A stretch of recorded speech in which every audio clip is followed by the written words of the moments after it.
গোলাঘাটত কোনবোৰ নিৰ্বাচনী ইছ্যুক প্ৰাধান্য দি গোলাঘাটৰ ভোটাৰ ৰাইজে ভোটদান কৰিব কেনেকুৱা ধৰণৰ জনপ্ৰতিনিধিয়ে গোলাঘাটৰ ৰাইজৰ আশা আকাংক্ষাক দিব পাৰিব বাস্তৱ ৰূপ গোলাঘাটৰ যুৱ প্ৰজন্মই 2026ৰ নিৰ্বাচনত কি বিচাৰিব এই সকলোবোৰ প্ৰশ্নৰ উত্তৰ বিচাৰি গোলাঘাটৰ পৰা সাংবাদিক মৃদুস্মন্ত বৰুৱাৰ এক প্ৰতিবেদন আপোনালোকলৈ আগবঢ়াইছো হয় গণতন্ত্ৰৰ যি মহোৎসৱ বুলি কোৱা হয় নিৰ্বাচন আৰু বিধানসভা নিৰ্বাচন সমাগত আৰু ইতিমধ্যে ক্ৰিয়া প্ৰতিক্ৰিয়া বিভিন্নখিনি আৰম্ভ হৈছে প্ৰতিটো ৰাজনৈতিক দলে এতিয়া সষ্টম হৈ পৰিছে আৰু নিৰ্বাচনী প্ৰচাৰ ইতিমধ্যে আৰম্ভ হৈছে আৰু মোৰ সৈতে সাধাৰণ জনতা আছে সাধাৰণ জনতাই এই নিৰ্বাচনটো লৈ কেনেদৰে আশা কেনে প্ৰত্যাশা আমি কথা পাতিবলৈ যত্ন কৰিম যিহেতু নিৰ্বাচনটো সমাগত গণতন্ত্ৰৰ মহোৎসৱ বুলি কোৱা হয় নিৰ্বাচন বিধানসভা নিৰ্বাচন সমাগত কেনেধৰণৰ আশা কেনেধৰণৰ প্ৰত্যাশা এই নিৰ্বাচনটো হয় নিশ্চিতভাৱে আচলতে আগন্তুক যি 26ৰ অসমৰ বিধানসভা নিৰ্বাচন সেই আমি যুৱ ভোটাৰ হিচাপে আচলতে বহু আশা আৰু প্ৰত্যাশা আমাৰ নিৰ্বাচনটোক লৈ আছে কাৰণ আমাৰ এই অসমখনৰ ভৱিষ্যত আচলতে নিৰূপণ এই চৰকাৰসমূহে আচলতে উন্নয়নমূলক কাম কাজৰ জৰিয়তে কৰিব সেইবাবে আমি বিভিন্ন ধৰণৰ আশা আৰু প্ৰত্যাশা আছে আৰু কিন্তু আমি দেখিবলৈ পাইছোঁ যে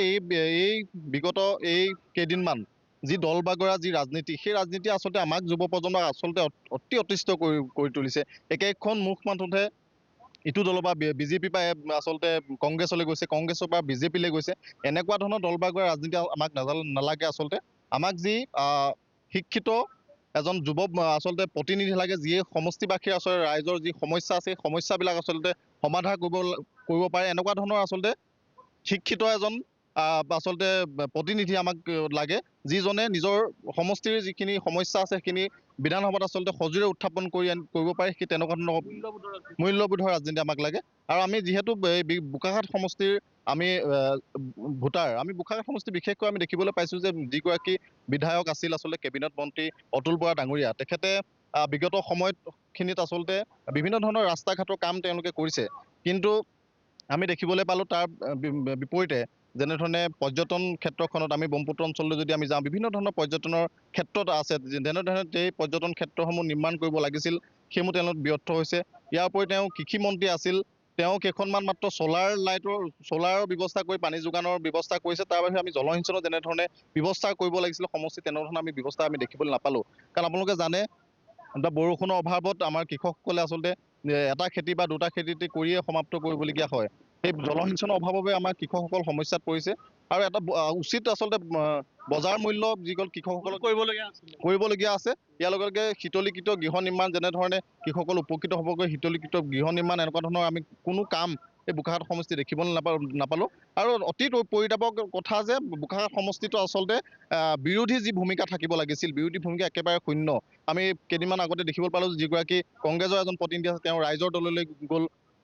এই বিৰোধী ভূমিকা যি সবল ভূমিকা আমি দেখিবলৈ নাপালোঁ আচলতে আমি আশা কৰিম যে সুস্থ গণতন্ত্ৰৰ এজন বিৰোধীৰ ভূমিকা আচলতে উল্লেখনীয় কিন্তু বোকাখাট সমষ্টি এনেকুৱা বিৰোধী আমি দেখিবলৈ পোৱা নাই কি আশা কৰিছে বয়োজ্যেষ্ঠ নাগৰিক হিচাপে আপুনি এইবাৰ নিৰ্বাচনটোক লৈ কেনে আশাটো এইটোৱে কৰিম যাতে ৰাইজৰ উন্নতি হয় তেতিয়া কিন্তু দেখা গৈছে যে আমাৰ MLA মিনিষ্টাৰহে উন্নতি হয় এতিয়া হিচাপ এটা কৰিলে যদি 1 লাখকেও দৰমহা পায় MLA 12 মাহত 12 লাখ 5 বছৰত 60 লাখ টকা খাই বৈ বাৰু চৰকাৰে খালে লাভ হ'ব নাই এতিয়া বাতৰি চাতৰি পাই আছোঁ 300 কোটি 200 কোটিলৈকে পইচা পাইছে এইখিনি ক'ৰ পৰা পাইছে এতিয়া আজি আপুনি চাব ৰাস্তা পদূলি কাম হৈছে ক'ত হৈছে মূল ৰাস্তাটোৰ পৰা যোৱা ৰাস্তাটো দেখিছোঁ এতিয়া আপোনাৰ এতিয়া আমাৰ চকুৰ আগতে এইটো ৰাস্তা সেই অকণমান কিবা এটা কৰি দিলে তাৰপিছত নাই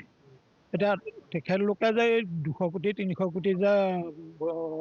প্ৰতিটো ইলেকশ্যনৰ পৰা পইচা বিচাৰে পইচা কৰিবলৈ যায় তাৰ জেগাত দেখোন এই ৰাস্তাবিলাকেই বনাব পাৰিলে নিশ্চয় সেইখিনি আমাৰ ৰাইজৰে পইচা কিন্তু কাম কৰিছে কাম নাই কৰা বুলি কোৱা নাই কিন্তু হৈছে যদিও আজি আমি 47 চনৰ পৰা হিচাপ কৰিলে আগত আমি কংগ্ৰেছ চৰকাৰে কৰিব নোৱাৰিলে বিজেপি চৰকাৰে কৰিছে কিন্তু কৰাৰ বিনিময়ত কিন্তু আমি টেক্স কিবা কিবি দি পেলাই কৈছোঁ সেইবোৰ ৰাইজৰ পইচা কিন্তু কৰাখিনিৰ ওপৰতো আৰু বহুত কৰিব পাৰিলেহেঁতেন বুলি আমাৰ এটা অনুভৱ হয় কেনেকুৱা আশা এইবাৰ হয় আমিতো বহুত আশা কৰিছোঁ আৰু বৰ্তমান যি মিত্ৰজোঁটৰ চৰকাৰ আচলতে চলি আছে আৰু চলিব যিহেতু এই চৰকাৰখনে যথেষ্ট কাম কৰিছে আপোনালোকে দেখিছে ভাৰত স্বাধীন হোৱাৰ পিছত বহুতো আমাৰ গোলাঘাট ডিষ্ট্ৰিক্টত আচলতে জিলাত এখন মেডিকেল কলেজ এইপিনে আপোনাৰ অৰ্কিড পাৰ্ক এতিয়া চৰকাৰীভাৱে যিখন হৈছে আপোনাৰ বোকাখাটত এখন ভেটেনেৰী কলেজ হৈছে ইত্যাদিকে ধৰি দলঙৰ পৰা ধৰি ৰাস্তা পদূলি ইতিমধ্যে বহুতখিনি হৈছে। আগৰ যি চৰকাৰে কৰিছিলে তাতোতকৈ যথেষ্টখিনি কৰিছে আৰু আমি আশাবাদী, আচলতে আমাৰ ৰাইজ যথেষ্ট আশাবাদী এই চৰকাৰখনে মানে অহা দিনবিলাকত আৰু ভাল কাম কৰিব বুলি মই আশা কৰোঁ। কেনেকুৱা আশা আছে এইবাৰ নিৰ্বাচনটোক লৈ? হয়, যে উপৰোক্ত ব্যক্তিয়ে কৈছে যে চৰকাৰে বিভিন্ন কাম কৰিছে, তাৰোপৰি ৰাইজে বিচাৰিছে আৰু ৰাইজেও চকুমুদি থকা নাই, ৰাইজে আৰু কাম বিচাৰিছে। ৰাইজে এই কাম চাই ৰাইজেতো ব্যক্তিগত হিচাপে কোনো একো নিবিচাৰে, ৰাজহুৱাভাৱে বিচাৰে, পথ বিচাৰে, ৰাস্তা বিচাৰে,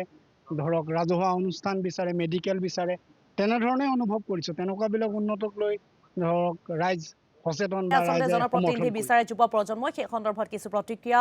শুনালে আমাৰ সাংবাদিক মৃদুস্মতা বৰাই। ধন্যবাদ জ্ঞাপন কৰিছোঁ।